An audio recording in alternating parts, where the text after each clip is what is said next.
So, very warm welcome to all the beautiful aspirants. Hi, this is Shivam, and I welcome you once again on the platform of Wisdom Campus. आप सभी लोगों का एक बार फिर से बहुत बहुत स्वागत है हमारे इस बेहतरीन से प्लेटफॉर्म पे। तो आज की तारीख है 11 अप्रैल। हमेशा की तरह हम लोग कुछ इंपॉर्टेंट और बेहतरीन न्यूज़ को आज डिस्कस करने वाले हैं इस पर्टिकुलर सेशन में। पहले जान लेते हैं इस सेशन में हम लोग कौन कौन से टॉपिक्स के ऊपर बात करेंगे, ठीक है। यानी कि कौन कौन से टॉपिक्स के क्वेश्चंस हमारे पास आज के इस सेशन में देखने को मिलेंगे। तो पहला क्वेश्चन होगा रैंक एंड रिपोर्ट से रिलेटेड। इसके बाद बैंकिंग एंड फाइनेंस के न्यूज़ को डिस्कस करेंगे। National state affairs, awards and rewards, defence affairs and कुछ मिसलिनियस न्यूज़ को भी इस पर्टिकुलर सेशन में आज हम लोग डिस्कस करने वाला है, ठीक है। तो बढ़ते हैं पहले न्यूज की तरफ। द वेरी फर्स्ट न्यूज आप सभी के सामने है, रैंक्स एंड रिपोर्ट्स। आइए देखते हैं, एक बहुत ही इंपॉर्टेंट टॉपिक है रैंक एंड रिपोर्ट्स। यहां से क्वेश्चन हमेशा आपके एग्जाम में पूछे जाते हैं। आपसे पूछा है कि which edition of panchayat advancement index recently released, हाल ही में पंचायत उन्नति सूचकांक का कौन सा संस्करण जारी किया गया है। देखो ध्यान से, रिसेंटली अगर आपको याद हो एक इंडेक्स के बारे में हमने बात की थी। रिसेंटली अगर आपको याद हो एक इंडेक्स के बारे में बात की थी हमने, जिसका नाम था पंचायत डिवोल्यूशन इंडेक्स, है ना, पंचायत डिवोल्यूशन इंडेक्स। इस इंडेक्स में हमने जाना था कि भैया सबसे अच्छा परफॉर्म कौन सी स्टेट कर रही है, कर्नाटका कर रही है। अब आप पूछोगे सर इस इंडेक्स में हमें क्या पता चला, कर्नाटका क्यों टॉप कर रही है, हमें क्या पता चला। तो याद रखना, पंचायत डिवोल्यूशन इंडेक्स में हमें पता चला कि वो कौन सी ऐसी राज्य है जो अपने ग्राम पंचायत को ऑटोनॉमी प्रोवाइड कर रही है, अपने ग्राम पंचायत को फ्री हैंड्स दे रही है, अपनी ग्राम पंचायत को ऑटोनॉमी दे रही है कि भैया वो अपने फाइनेंशियल डिसीजंस खुद ले सके। मतलब मैं एक राज्य हूं, मैंने बोला मेरे ग्राम पंचायत को कि भैया तुम काम करो, अपने बेटरमेंट के लिए काम करो, ग्राम पंचायत के लोगों के लिए काम करो। तो जब मैंने उन्हें फ्री हैंड दे दिया तो वो अच्छा परफॉर्म करेंगे।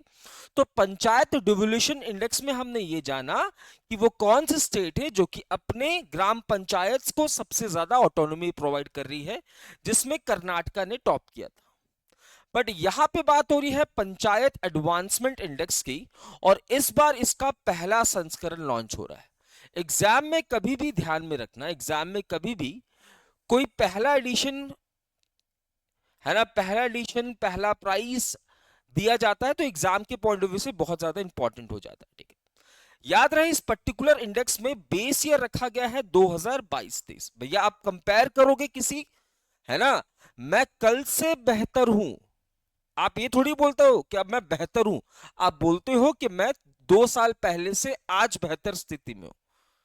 मैं कल से बेहतर हूं, मैं परसों से बेहतर हूं, मैं 10 दिन पहले से बेहतर हूं। तो यहां पे बेस ईयर रखा गया है क्या भैया, बेस ईयर रखा गया है 2022-23, 2022-23, ठीक है। अगर मैं पूछूं पंचायत एडवांसमेंट इंडेक्स या पंचायत उन्नति सूचकांक क्या बताती है, बताती है कि भारत के अंदर ऐसे कौन से पंचायत है। पहले सबसे पहली बात तो भैया भारत के अंदर आपको, है ना, 2.5 लाख से ज्यादा, 2.5 लाख से ज्यादा आपको ग्राम पंचायत देखने को मिलेगा, 2.5 लाख से ज्यादा आपको ग्राम पंचायत देखने को मिलेगा, ठीक है। और ये इंडेक्स बताता है कि कौन सी ग्राम पंचायत है, ठीक है, जहां पे क्या क्या चीजें हो रही है भाई, जहां पे फाइनेंशियल मैनेजमेंट सही तरीके से हो रहा है, जहां पे फाइनेंशियल मैनेजमेंट सही तरीके से हो रहा है, ठीक है, जहां पे टेक्नोलॉजी एंड इनोवेशन का इस्तेमाल किया जा रहा है। भैया ऐसा तो नहीं है कि ऐसी कोई ग्राम पंचायत है जहां पे अब तक टेक्नोलॉजी नहीं पहुंच पाई है। तो टेक्नोलॉजी एंड इनोवेशन का सही तरीके से इस्तेमाल यहां पे किया जा रहा है ना, सही तरीके से इस्तेमाल किया जा रहा है। अदर बेनिफिट्स इन ग्राम पंचायत को मिल पा रही है कि नहीं मिल पा रही है ना, क्या वहां पे गवर्नेंस अच्छी तरीके से चल रहा है ना, गवर्नेंस की स्थिति क्या है वहां पे, गवर्नेंस की स्थिति क्या है, इंफ्रास्ट्रक्चर डेवलपमेंट की स्थिति क्या है, इंफ्रास्ट्रक्चर डेवलपमेंट की स्थिति क्या है, क्या वहां पे कोई social development, social welfare schemes चलाए जा रहे हैं, सोशल वेलफेयर स्कीम्स चलाए जा रहे हैं। तो ये सारी चीजें जो है ना, क्या बताएगी कि आपका ग्राम पंचायत किस तरीके से, है ना, काम कर रहा है, ठीक है। तो which edition of panchayat advancement index recently release? तो recently first edition of panchayat advancement index को रिलीज किया जा रहा है। किसके द्वारा? Ministry of. रिलीज कौन कर रहा है? Ministry of Panchayati Raj. Ministry of Panchayati Raj इस पर्टिकुलर रिपोर्ट को रिलीज कर रहा है, जहां पे हमें यह पता चल पाएगा कि पंचायत की उन्नति कैसे कितनी हो रही है। तो पंचायत की उन्नति उनके फाइनेंशियल मैनेजमेंट पर डिपेंड करेगा। पंचायत की उन्नति वो कितना टेक्नोलॉजी का अडॉप्शन कर रहे हैं, कितना इनोवेशन का इस्तेमाल कर रहे हैं, वहां पे गवर्नेंस कैसा है, क्या वहां पे सड़कें, रोड्स, इंफ्रास्ट्रक्चर्स को डेवलप किया जा रहा है, सोशल वेलफेयर स्कीम्स गांव के अंदर कैसे चल रही है। ये सारी बातें बताएगी कि भैया कौन सा पंचायत बेहतर परफॉर्म कर रहा है। टोटल पंचायत भारत के अंदर आपको 2.5 लाख से ज्यादा जो है वो देखने को मिलने वाले, टोटल 2.5 लाख से ज्यादा ग्राम पंचायत आपको देखने को मिलेंगे। ठीक है, अच्छा, यहां पे कहा जा रहा है कि कौन सी ग्राम पंचायत अच्छा परफॉर्म कर रही है ना। इसको हम लोग अलग अलग कैटेगरीज में रख देते हैं। ठीक है, आपने बोला भैया कौन कौन सी कैटेगरी? सबसे पहली कैटेगरी होगी अचीवर्स की कैटेगरी। अचीवर्स की कैटेगरी ऐसे ग्राम पंचायत जिनका स्कोर 90 से ज्यादा है, इस पर्टिकुलर इंडेक्स में उनको अचीवर्स की कैटेगरी में रखा जा रहा है। याद रखना यहां पे कोई भी ग्राम पंचायत नहीं है। ठीक है, दूसरा कैटेगरी कौन सा होने वाला है? दूसरा कैटेगरी होने वाला है फ्रंट रनर्स की कैटेगरी। दूसरा कैटेगरी हो जाएगा फ्रंट रनर्स, ऐसे ग्राम पंचायत जो कि थोड़ा बेहतर परफॉर्म कर रहे हैं, है ना। अचीवर्स तो टॉप हो गया, दूसरे नंबर पे फ्रंट रनर्स, है ना, जिनका स्कोर 75 से 90 के बीच में, 75 से 90 के बीच में। यहां पे 75 ग्राम पंचायत ऐसे हैं जो कि फ्रंट रनर्स की कैटेगरी में आपको देखने को मिलेंगे। ठीक है, सॉरी 699 पंचायत ऐसे हैं। तीसरी कैटेगरी कौन सी आ जाएगी? तीसरी आ जाएगी परफॉर्मर्स की। परफॉर्मर्स की कैटेगरी आ जाएगी। ठीक है, चौथी आ जाएगी एस्पिरेंट्स की कैटेगरी। एस्पिरेंट्स की कैटेगरी आ जाएगी। एंड पांचवी कैटेगरी आ जाएगी बिगिनर्स की। बिगिनर्स की। ठीक है, तो यहां पे 4 कैटेगरीज में ग्राम पंचायत को रखा गया है। जो बहुत अच्छा परफॉर्म कर रही है उनको अचीवर्स की कैटेगरी में, जो थोड़ा सा कम परफॉर्म कर रही है उनको फ्रंट रनर्स की कैटेगरी में, जिसका स्कोर 75 से 90 के बीच में। परफॉर्मर्स जिनका स्कोर 60 से 75 के बीच में, 60 से 75 के बीच में। एस्पिरेंट्स जिनका स्कोर 40 से 60 के बीच में है, और जिनका यहाँ पे 40 से कम का है उनको बिगनर्स की कैटेगरी में रखा गया है। ठीक है, तो याद रहे अचीवर्स की कैटेगरी में कोई भी पंचायत शामिल नहीं है। ठीक है, कोई भी पंचायत शामिल नहीं है। अगर मैं बेस्ट परफॉर्मिंग स्टेट की बात करूं इस पर्टिकुलर इंडेक्स में, बेस्ट परफॉर्मिंग स्टेट की बात करूं तो याद रहे बेस्ट परफॉर्मिंग स्टेट कौन सा होने वाला है? गुजरात, है ना। गुजरात वो स्टेट है जहां की पंचायत इस पर्टिकुलर इंडेक्स में अच्छा परफॉर्म कर रहे हैं। उसके बाद आपको तेलंगाना देखने को मिलेगा, तेलंगाना देखने को मिलेगा। और उसके बाद भैया आपको कौन सा देखने को मिलेगा? महाराष्ट्र, तीसरे नंबर पे महाराष्ट्र। इस रिपोर्ट में यह भी कहा गया है कि कुछ ऐसे स्टेट्स हैं जहां की ग्राम पंचायत को ज्यादा परफॉर्म करने की जरूरत है। जैसे भैया बिहार को परफॉर्म करने की जरूरत है, बिहार को ज्यादा ध्यान देने की जरूरत है ना। आंध्र प्रदेश को ज्यादा ध्यान देने की जरूरत है, एंड छत्तीसगढ़ को भी ज्यादा ध्यान देने की जरूरत है। ठीक है, छत्तीसगढ़ को भी ज्यादा ध्यान देने की जरूरत। ठीक है, फिर से समझते हैं इस रिपोर्ट में क्या बातें कही जा रही है। मैंने बोला पंचायत एडवांसमेंट इंडेक्स को रिसेंटली रिलीज किया गया है। इससे पहले पंचायत डिवोल्यूशन इंडेक्स को लाया गया था, जिसका मोटिव क्या था? यह जानना कि कौन सी राज्य अपने पंचायत को ज्यादा ऑटोनॉमी दे रही है, ज्यादा डिसीजन मेकिंग कैपेबिलिटी दे रही है। तो इसमें कर्नाटका ने टॉप किया। अब मिनिस्ट्री ऑफ पंचायती राज ने पंचायत एडवांसमेंट इंडेक्स को रिलीज किया, जिससे यह पता चलेगा कि कौन से स्टेट की ग्राम पंचायत अच्छा परफॉर्म कर रही है, उन्नति के कगार पे है। तो भैया उन्नति तभी हो पाएगी जब आपके यहाँ पे फाइनेंशियल मैनेजमेंट अच्छे से होगा, जब टेक्नोलॉजी इनोवेशन का इस्तेमाल आप अच्छी तरीके से कर रहे हैं, गवर्नेंस अच्छा है, इंफ्रास्ट्रक्चर अच्छा है, एंड सोशल वेलफेयर स्कीम्स भी वहां पे चलाई जा रही है। ठीक है, बेस्ट परफॉर्मिंग स्टेट्स में गुजरात, तेलंगाना, महाराष्ट्र है। ऐसे स्टेट्स जिनके ऊपर ध्यान देने की जरूरत है वो बिहार, आंध्र प्रदेश एंड छत्तीसगढ़ है। और रैंकिंग कैसे डिसाइड हो रही है?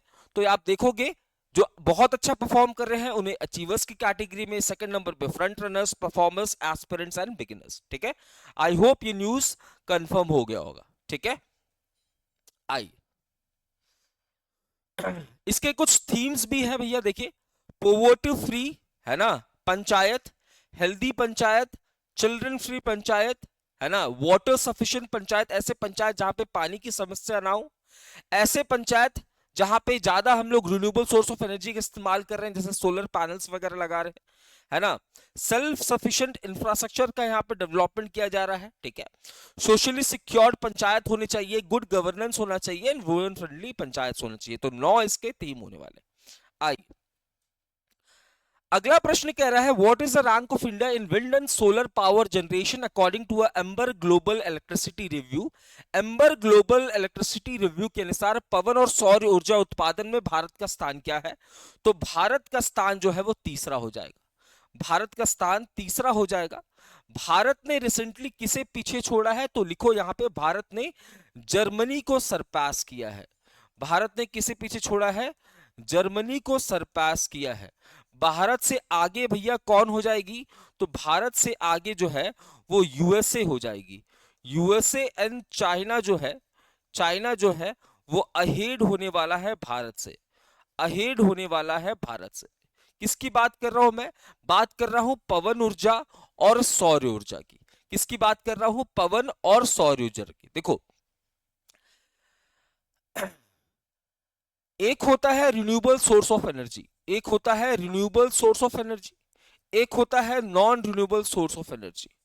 Non renewable source of energy, renewable source of energy का एग्जांपल जैसे wind energy, wind energy, thermal energy, है ना, सोलर एनर्जी, ये सारे रिन्यूएबल सोर्स ऑफ एनर्जी हैं।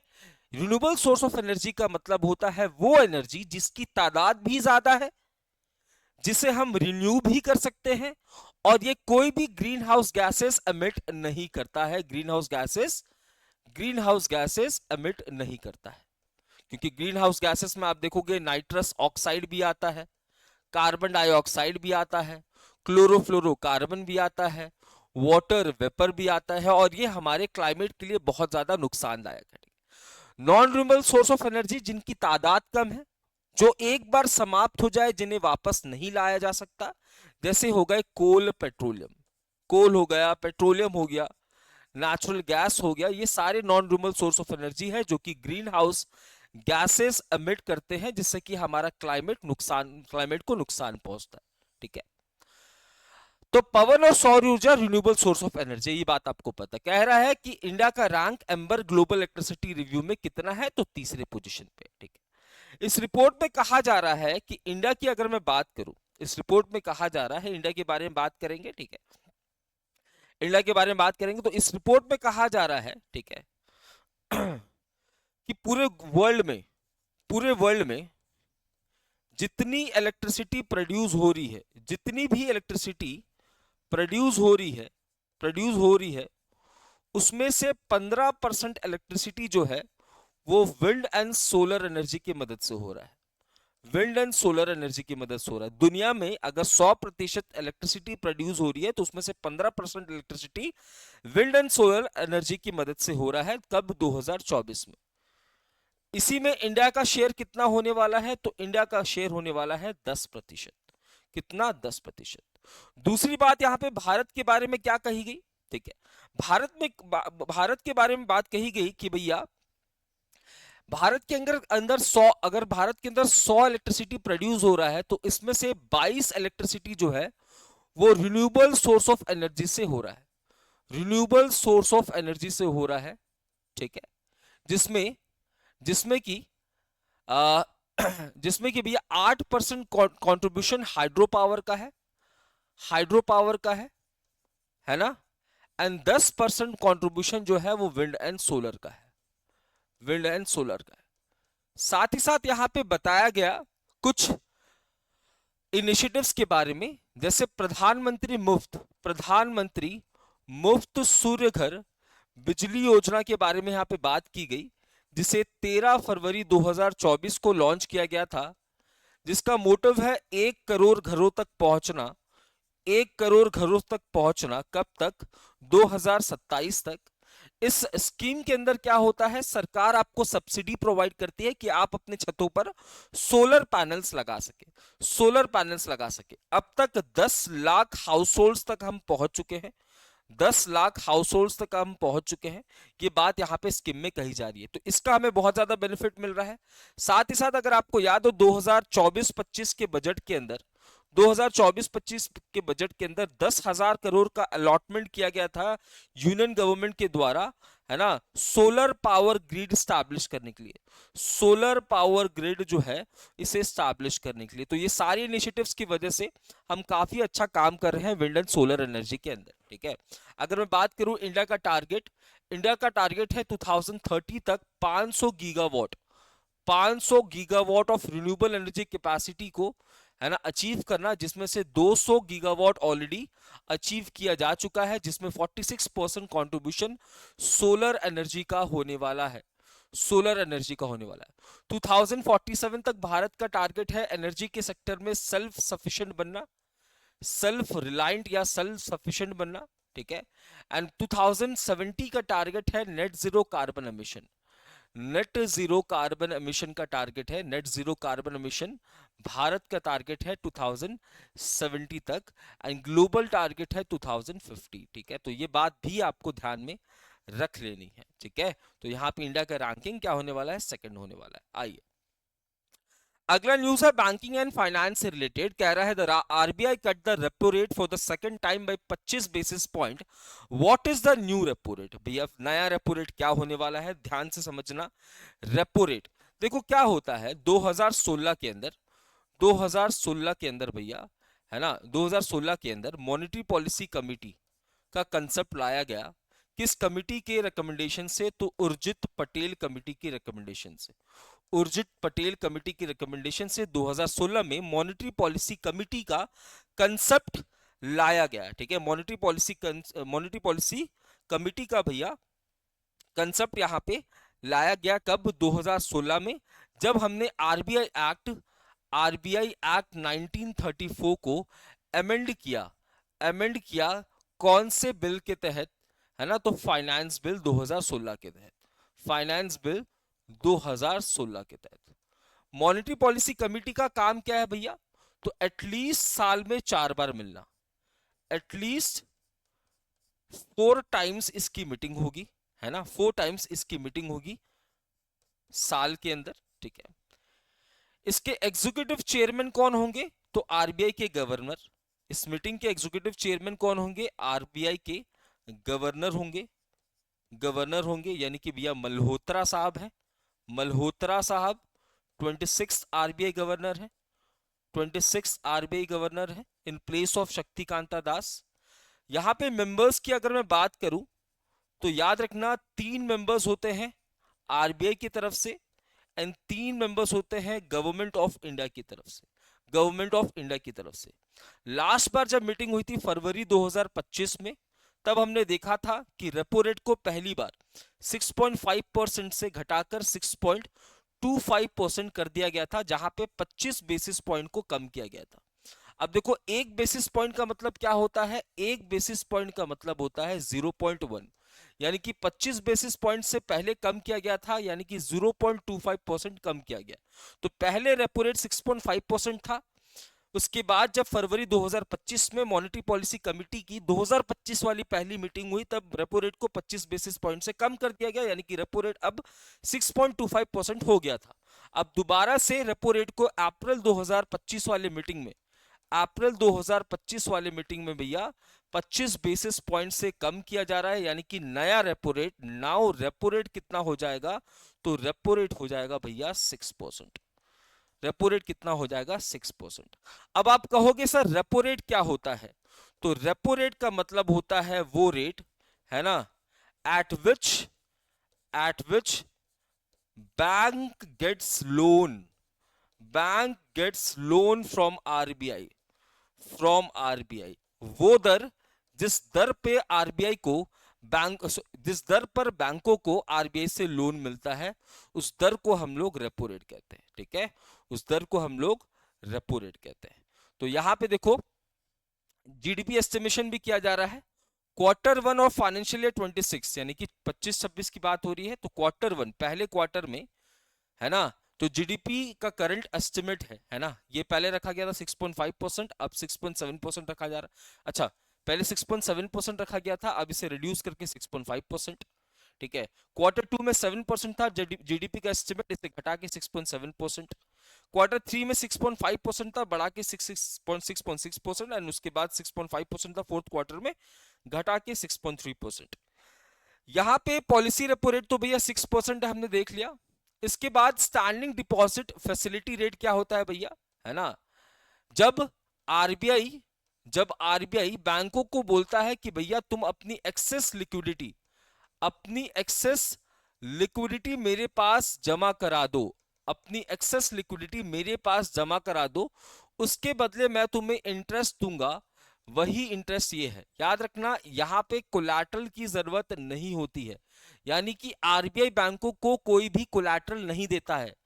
स्टैंडिंग डिपॉजिट फैसिलिटी रेट वो रेट है जिस रेट पे आरबीआई बैंकों की एक्सेस लिक्विडिटी अपने पास खींच लेता है, जिसके बदले आरबीआई बैंकों को कोई भी कोलैटरल नहीं देता है। ठीक है, मार्जिनल स्टैंडिंग फैसिलिटी रेट या एमएफएसएफ रेट क्या होता है, वो रेट जिस रेट पे RBI RBI schedule commercial bank को लोन्स प्रोवाइड करती है, और ये लोन शॉर्ट टर्म पीरियड के लिए होता है, बेसिकली एक दिन के लिए, है ना, शॉर्ट टर्म के लिए लोन्स प्रोवाइड करती है, शॉर्ट टर्म के लिए लोन्स प्रोवाइड करती है।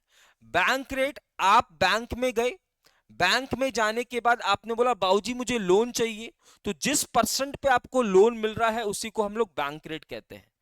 रिवर्स रेपो रेट क्या होता है, रिवर्स रेपो रेट में अगेन आरबीआई जो है वो क्या करती है, बैंकों से एक्सेस लिक्विडिटी अपने पास जमा करवाती है, जिसके बदले इंटरेस्ट भी दिया जाता है, साथ ही साथ एक कोलैटरल यानी कि कुछ गवर्नमेंट सिक्योरिटीज को गिरवी भी रखा जाता है आरबीआई के द्वारा।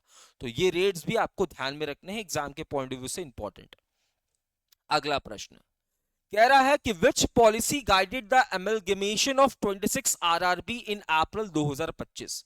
अभी रिसेंटली एक न्यूज आया था जहां पे हमने देखा कि आरआरबीज का मर्जर हो रहा है, किसका, रीजनल रूरल बैंक्स का। देखो ध्यान से समझना इस न्यूज को, बहुत ही ज्यादा इंपॉर्टेंट न्यूज है। ठीक है, आरआरबी का कंसेप्ट आता है आरआरबी एक्ट 1976 के बाद, आरआरबी एक्ट 1976 आता है। ठीक है, इसके बाद ही रीजनल रूरल बैंक्स का कंसेप्ट आपको देखने को मिलेगा, किसका, रीजनल रूरल बैंक्स का कंसेप्ट, आरआरबी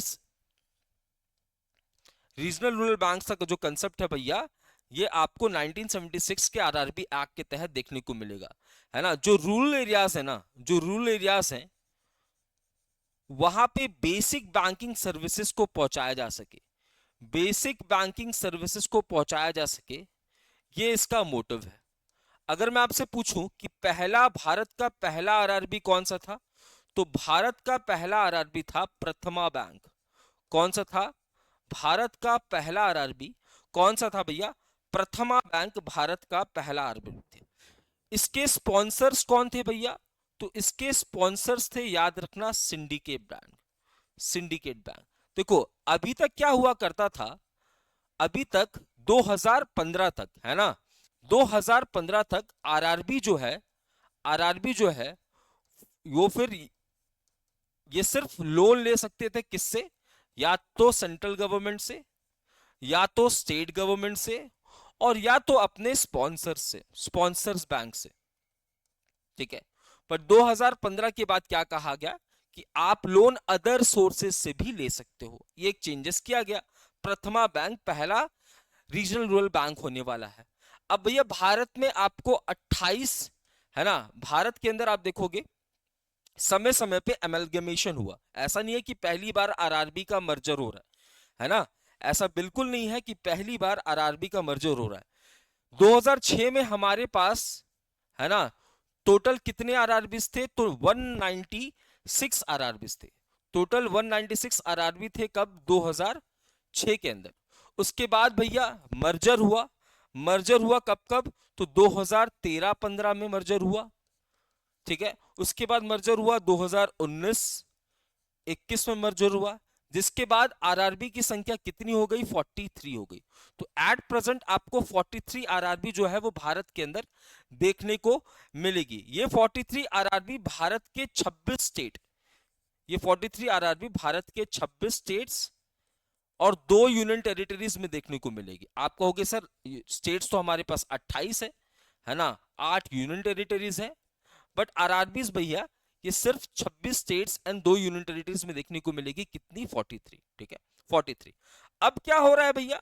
अब ये हो रहा है कि जो 26 आरआरबीज है उनको मर्ज किया जा रहा है। 26 आरआरबी को मर्ज किया जा रहा है, और ये मर्जर कितने राज्यों में हो रहा है? याद रखना, ये मर्जर 10 राज्य एक यूनियन टेरिटरी में हो रहा है। 10 राज्य एक यूनियन टेरिटरी में हो रहा है ना, एक यूनियन टेरिटरी में। तो अब आरआरबी कितने बच जाएंगे? तो आरआरबी बच जाएंगे हमारे पास 28। ठीक है, तो 26 आरआरबी का मर्जर 10 राज्य और एक यूनियन टेरिटरी में हो रहा है, जिसके बाद टोटल आरआरबी हमारे पास 28 बच जाएंगे।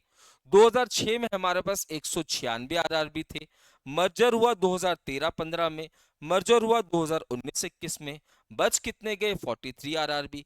कितने राज्यों में? 26 राज्य, 2 यूनियन टेरिटरी। आप कहोगे राज्य और तो हम, और यूनियन टेरिटरी तो हमारे पास 28 और 8 है, बट आरआरबी सिर्फ इन्हीं राज्यों और स्टेट्स में थे। ठीक है, अब आपसे क्वेश्चन पूछा है कि अप्रैल 2025 में 26 आरआरबी की विलय का मार्गदर्शन किस नीति द्वारा किया गया? तो 1 स्टेट 1 आरआरबी, है ना। किस नीति के द्वारा? तो 1 स्टेट 1 आरआरबी। मोटिव क्या है भैया? आरआरबी को बेहतर तरीके से काम करवाना, है ना।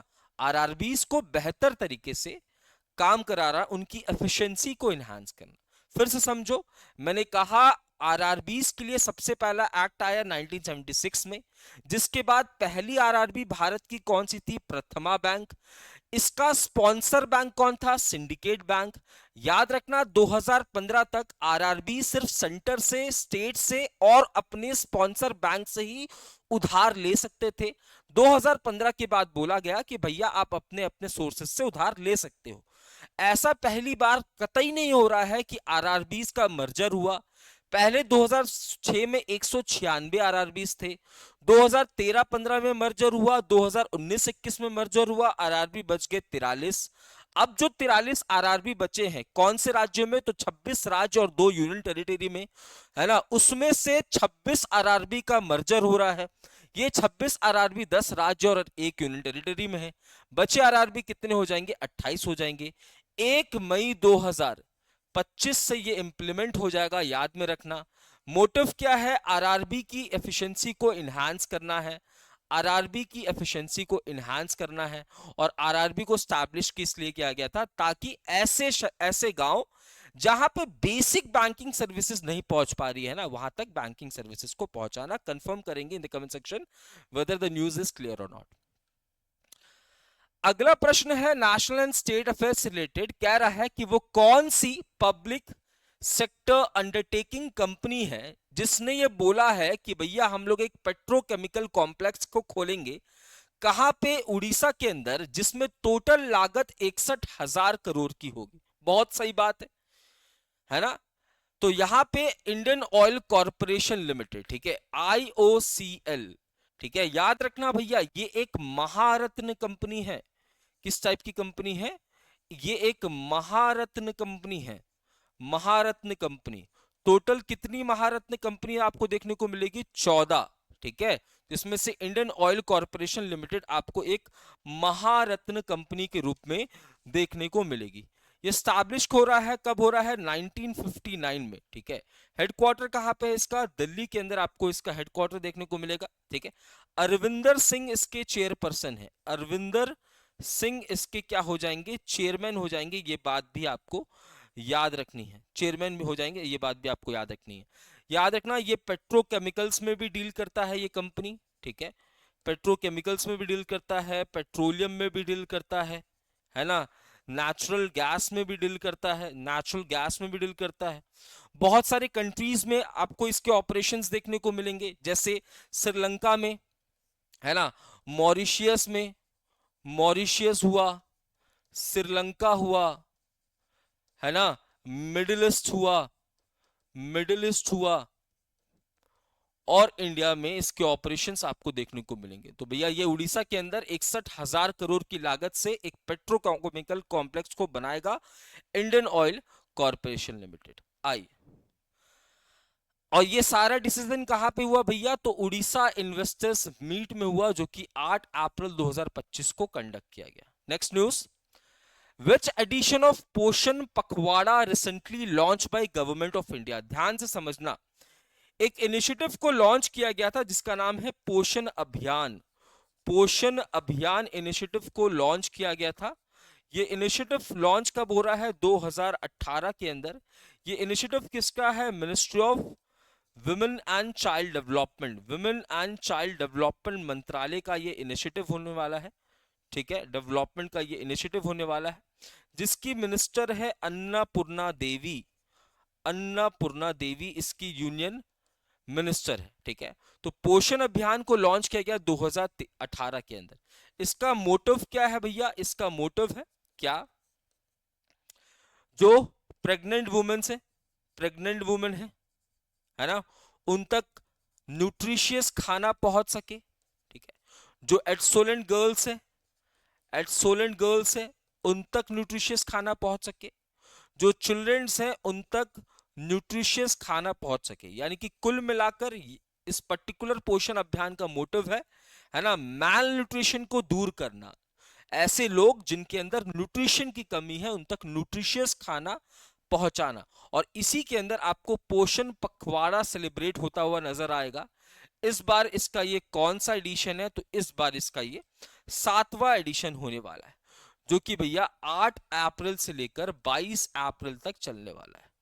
22 अप्रैल तक चलने वाला है। ये सिंपल सी न्यूज थी, 7वां एडिशन है, ध्यान में रखना। अगला न्यूज, अगला न्यूज इज, केंद्रीय मंत्री जितेंद्र सिंह ने किस राज्य या फिर केंद्र शासित प्रदेश में देश का पहला हिमालयन जलवायु केंद्र?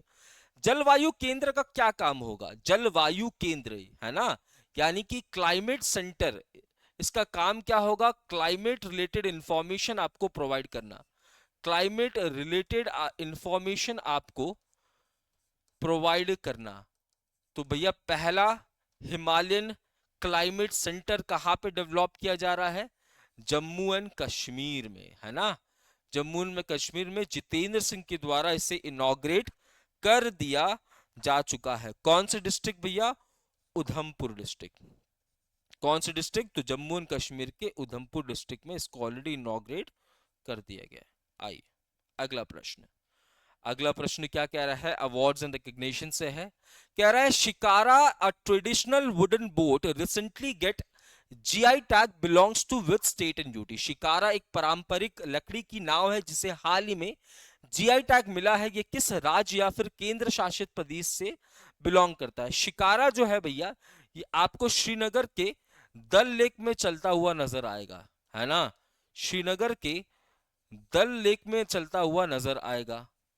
ठीक है, यानी कि मैं बात कर रहा हूं जम्मू एंड कश्मीर की। किसकी बात कर रहा हूं? जम्मू एंड कश्मीर की। इसे क्या मिला है? जीआई टैग मिला है। जीआई टैग से रिलेटेड हमने काफी बातें की थी, है ना। अभी रिसेंटली हमने वेस्ट बंगाल के भी कुछ चीजों को पढ़ा जिसको जीआई टैग मिला था। एक्ट कब आ रहा है? 1999 में। एक्ट इंप्लीमेंट कब हो रहा है? 2003 के अंदर। कब हो रहा है? 2003 के अंदर। ठीक है, पहली वस्तु जिसे जीआई टैग मिला वो कौन सी थी? दार्जिलिंग की टी थी। कौन सी थी? दार्जिलिंग की टी थी। इसका ऑफिस कहां पे है? चेन्नई के अंदर, यानी कि तमिलनाडु की मैं बात कर रहा हूं। कितने सालों के लिए जीआई टैग मिलता है? तो 10 सालों के लिए जीआई टैग मिलता है। क्या इसे रिन्यू किया जा सकता है? बिल्कुल इसे रिन्यू किया जा सकता है। सबसे ज्यादा जीआई टैग किसके पास है? उत्तर प्रदेश के पास है, फॉलोड बाय तमिलनाडु। ये बात भी आपको ध्यान में रखनी है। ठीक है, आओ तो याद रखना जम्मू एंड कश्मीर के अंदर 8 ऐसे वस्तुएं हैं जिनको जीआई टैग मिला। जैसे कश्मीर विलो, एक बैट का प्रकार है। कश्मीर क्रुअल, कश्मीर वैगोव, shikara, Kashmir namda, Kashmir tweed, Kashmir chain stitch, gabba, इन सबको यहां पे जीआई टैग दिया गया। अगला प्रश्न देखते हैं। Heart Lamp becomes the first dash language book that has been shortlisted for the international Booker prize. देखो, एक होता है बुकर प्राइज और एक होता है इंटरनेशनल बुकर प्राइज। यहां पे बात हो रही है इंटरनेशनल बुकर प्राइज की। इंटरनेशनल बुकर प्राइज की याद रखना, इंटरनेशनल बुकर प्राइज उन्हीं लिटरेरी वर्क को दिया जाता है ना, जो पहले चाहे किसी भी भाषा में हो, पहले चाहे किसी भी भाषा में हो, बट बाद में आपको इसे ट्रांसलेट करना पड़ेगा इंग्लिश में, ट्रांसलेट करना पड़ेगा इंग्लिश में। मतलब मैंने कोई भोजपुरी भाषा में या हिंदी लैंग्वेज में कोई किताब लिखी और मैं चाहता हूं इंटरनेशनल बुकर प्राइज के लिए मैं अपने आप को रख सकूं, अपने इस किताब को रख सकूं, तो भैया पहले मुझे इसे ट्रांसलेट करना पड़ेगा। ठीक है, बुकर प्राइज अलग होता है, इंटरनेशनल बुकर प्राइज अलग होता है। अगर मैं बुकर प्राइज की बात करूं तो पहले इंडियन जिनको बुकर प्राइज मिला था वो कौन थे? वीएस नाइपॉल। वीएस नाइपॉल की वो कौन सी किताब थी जिनको बुकर प्राइज दिया गया था? तो याद रखना, इन अ फ्री स्टेट, एग्जाम में स्टैटिक वाले पार्ट में क्वेश्चन पूछ लेता है, इन अ फ्री स्टेट।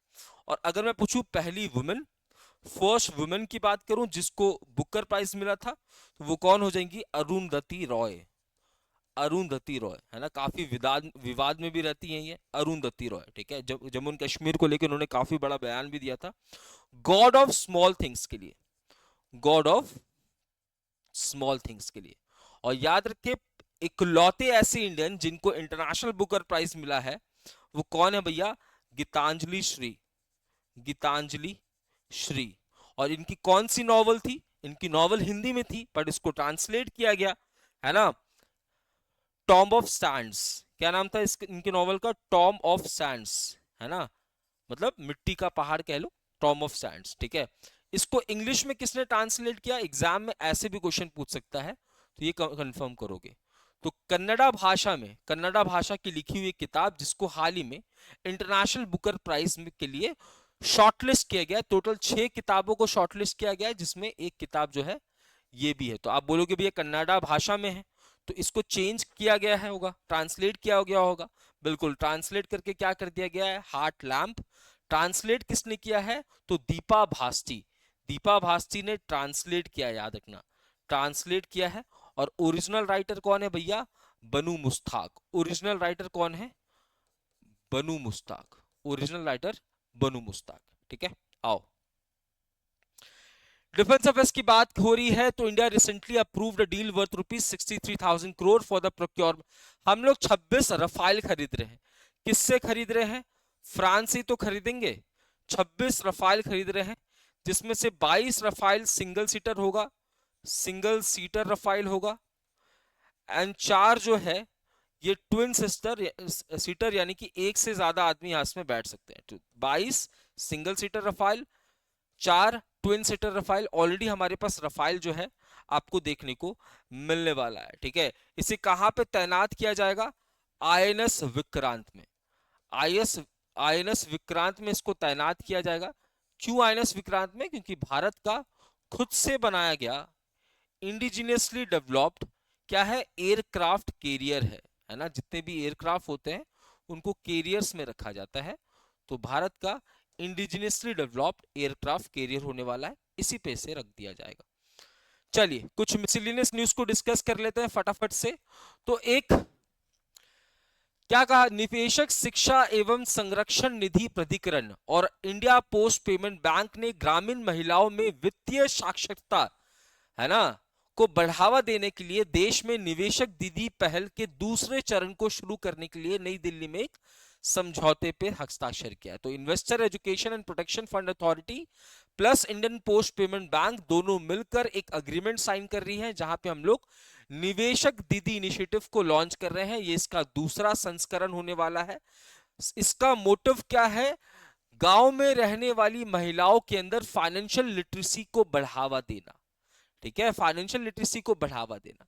कह रहा है फिलीपींस के अंदर कनलाओ वल्केनो का यहां पे इरप्शन देखने को मिल रहा है, ये आपको इमेज देखने को मिलेगी। इसके बाद महावीर जयंती का सेलिब्रेशन किया गया 10 अप्रैल को। याद रखना, इसका सेलिब्रेशन किया जाता है जैनिज्म के 24वें तीर्थंकर जी के, तीर्थंकर, है ना, तीर्थंकर। तो जैन के अंदर भैया, जैनिज्म के अंदर आपको 24वें तीर्थंकर के रूप में कौन देखने को मिलेंगे? महावीरा, महावीरा।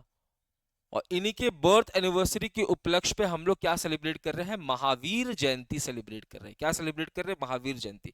अगर मैं पूछूं भैया पहले तीर्थंकर कौन थे, तो पहले तीर्थंकर थे ऋषभ देव। कौन थे? ऋषभ देव, ऋषभ देव। अगर मैं पूछूं आखिरी लास्ट तीर्थंकर कौन थे भैया, तो महावीर स्वामी, महावीर स्वामी। ठीक है, आओ अगला प्रश्न है। वर्ल्ड होम्योपैथी डे 10 और 11 अप्रैल को सेलिब्रेट किया जा रहा है। 10 और 11 अप्रैल को वर्ल्ड होम्योपैथी डे सेलिब्रेट किया जा रहा है। अगला प्रश्न है, ये क्या है भैया, एक ऐसा वुल्फ है जो कि 12,500 साल पहले ही ये विलुप्त हो गए थे। अब इनको दोबारा से कोलोजल बायोसाइंसेस की मदद से भैया इनको रिवाइव किया जा रहा है, और तीन वुल्फ को यहाँ पे पैदा किया गया है। ठीक है, इनके डीएनए वगैरह को पहले स्टोर करके रखा गया था। इसके बाद अगर आपको याद हो, विक्रम एस 2022 में लॉन्च किया गया था। किसके द्वारा? स्काई रूट कंपनी के द्वारा, स्काई रूट एरोस्पेस के द्वारा। ये वो कंपनी थी भारत की, ये भारत की पहली प्राइवेट कंपनी थी जिसने अपना एक रॉकेट जो है वो लॉन्च किया था। अब ये लोग काम कर रहे हैं विक्रम 1 के ऊपर। किसके ऊपर काम कर रहे हैं? विक्रम 1 के ऊपर। और इसी के लिए यहां पे आप देखोगे कलाम 100 नाम का इंजन के ऊपर टेस्ट किया जा रहा है। ठीक है, तो इसको टेस्ट किया गया है कलाम 100 इंजन। ठीक है, इसके बाद सुप्रीम कोर्ट की जो कॉलेजियम है, सुप्रीम कोर्ट में सबसे ज्यादा 34 जो है वो जजेस रह सकते हैं। तो सुप्रीम कोर्ट की जो कॉलेजियम है, इन्होंने अरुण पली जी को, है ना, रिकमेंड किया है as chief justice of Jammu and Kashmir and Ladakh high court. ठीक है, ये बात ध्यान में रखना है। ये था हमारा आज का सेशन। आई होप आप सभी को सेशन पसंद आया होगा। ठीक है, सेशन पसंद आया है तो क्लास के बाद कमेंट सेक्शन में अपने फीडबैक्स एंड कमेंट शेयर कर सकते हैं। मिलते हैं कल अपने अगले वीडियो में, तब तक के लिए मैं शुभम सिंह अलविदा लेता हूं। जय हिंद, जय भारत।